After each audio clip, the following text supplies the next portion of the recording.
it's your favorite NPC, and today I will show you how to create thumbnails using Photoshop the modern way.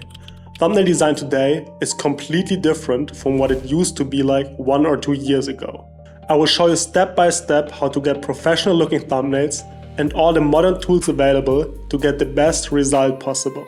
So let's get started, guys. Let me introduce you to the modern way of creating thumbnails in Photoshop in 2025 and 2026. So let's get started by first of all creating a new file. And usually when I make a thumbnail, it's important that the aspect ratio is 69 and the width to height ratio that fulfills this aspect ratio of 69 is 1920 times 1080 pixels, for example. So we're going to use a width of 1920 pixels and a height of 1080 pixels. We're going to press create, and this will create our thumbnail. At the moment, we only have this white background. So now let's imagine we wanted to have a thumbnail similar to Mr. Beast, where we are standing in front of an ice cage. In order to do so, we should first get some reference material. So I'm going to go over, open a new tab, and right here I'm going to search for Unsplash, because that page provides copyright-free photos that we can use. And now I'm going to search for a cave entrance, for example, like so. And now we can just search for the right photo for our image. It doesn't have to be perfect. It just needs to be somewhat alright. And I think maybe this one here is kind of right. So I'm going to open it. Let me just copy this image and I'm going to paste it into ChatGPT. Now you might wonder, why am I posting this into ChatGPT? And the reason for this is, this photo is kind of right, but it's not really winter. There's no ice on this photo. And I think the cave could also be a little bit better. And in those days where you have AI, like ChatGPT for example, you could just prompt it to turn this into an ice scenery. So I can say, turn this cave into a nice scenery. The cave entrance should be centered, for example. Everything should be winter and ice or snow. And it should have an aspect ratio of 16:9, for example. And 16:9 essentially just means on 16 pixels of width, there come 9 pixels of height. Now you can see I'm using the mode thinking when using ChatGPT, because as far as I know, this improves the quality when generating images. And now it will take a short time and try to generate that image. Of course, it's possible that the first image doesn't look too good, and then you can try it over and over again. And you can see this is the image that we're getting at this point. It's kind of right, it's not perfect at this point, but that is all we need for now. Because now I can take a couple of images of me. I will show them to you in a second. The more you have, the better. And actually the more perspectives, the better as well probably. So right here, I just have a couple of images of myself. So this one, this one, this one. You can see they're far from perfect and they don't need to be perfect. They just need to show what you actually look like, or somewhat what you look like. And now I'm going to say, this is me. I want to be standing in front of the cage. It is for a YouTube thumbnail, so colors should be catching.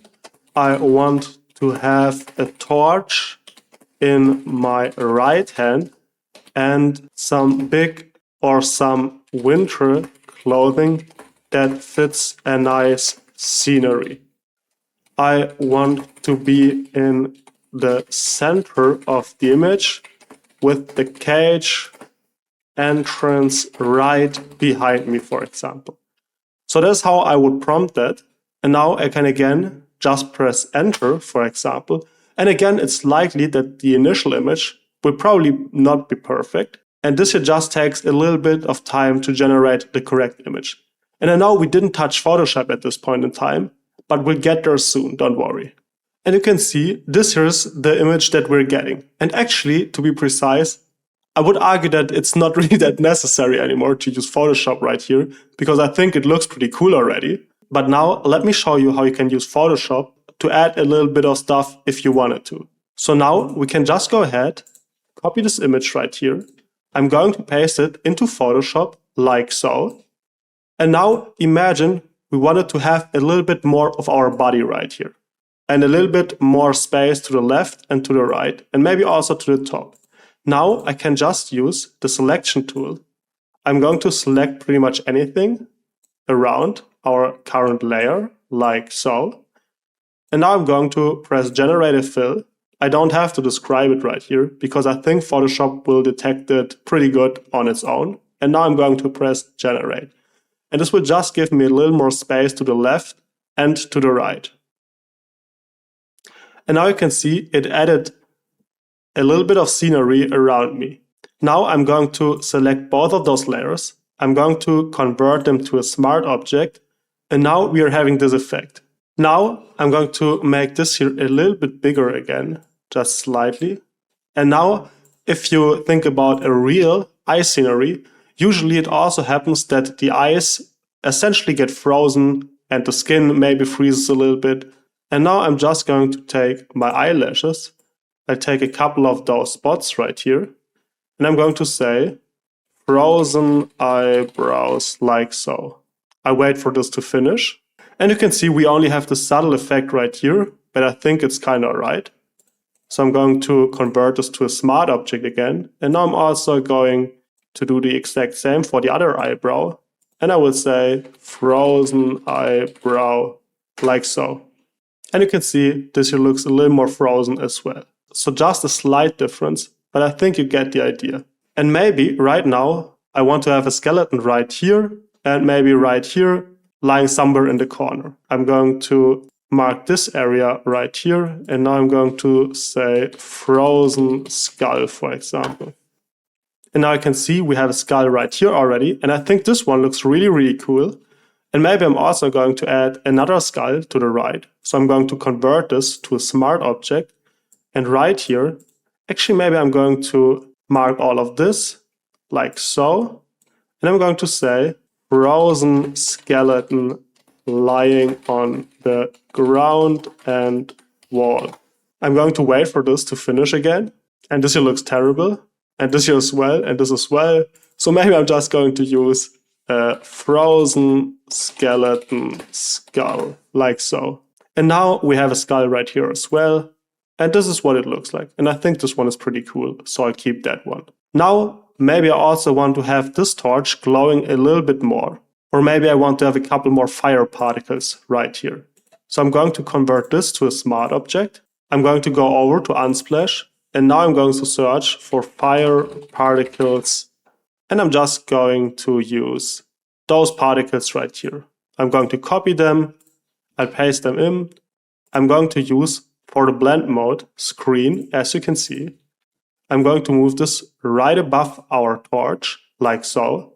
I'm going to use an inverted layer mask by alt-clicking the layer mask symbol, like so. So now nothing is visible, but now I'm going to take a brush.